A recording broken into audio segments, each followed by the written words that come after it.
আপনি যেভাবে পড়ান, যেভাবে বুঝান, ও তো মাশাল্লাহ খুশি আছে, এই আর কি। কিন্তু সরাসরি কিন্তু এত পরিবর্তন হয় নাই, আমি তো ওরা অনেক বছর পড়াইছি।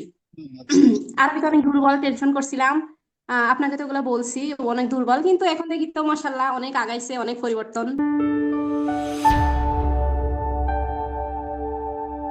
আমাদের একাডেমিতে ভর্তি হওয়ার আগে তার অবস্থা কেমন ছিল, এখন আমাদের একাডেমিতে ভর্তি হওয়ার পরে তার কতটুকু পরিবর্তন পড়াশোনার দিক থেকে, আমলের দিক থেকে, আমাদেরকে একটু বলবেন কষ্ট করে।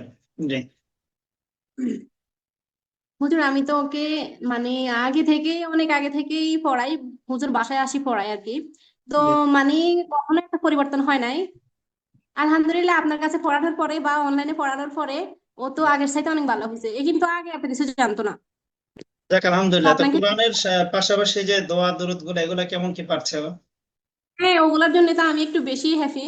মাশাল্লাহ ওগুলো তো মোটামুটি পারে। আগে কিন্তু এরকম পারতো না, এখন আলহামদুলিল্লাহ অনেক ভালো পারে। যাক আলহামদুলিল্লাহ, শুক্রিয়া। এরপরে যে আমলের রিপোর্ট দেওয়ার পরে ওর ভিতরে কেমন কি পরিবর্তন আসছে, নামাজ, সালাম, ভালো কাজের কেমন কি আসছে বলেন? আমি বললেও ও এত মানে গুরুত্ব দিত না। তো আপনাদের রিপোর্ট দেওয়ার পরে বা আপনারা বলার পরে ও তো আগের চাইতেও মাশাল্লাহ নিজে নিজে পড়ার চেষ্টা করে আর কি। যাক আলহামদুলিল্লাহ, শুক্রিয়া। অনলাইনে পড়াইলে কি বাচ্চাদের পড়াশোনা হয় কি হয় না, যারা আপনার দুশ্চিন্তায় ভুগছে তাদের উদ্দেশ্যে কিছু বলেন। আমিও এক সময় এরকম ছিলাম যে পড়াবো নাকি পড়াবো না। তো এখন তো দীর্ঘ 9 মাস 10 মাস পড়ানোর পরে আমি তো সবকিছু এখন বুঝি আলহামদুলিল্লাহ।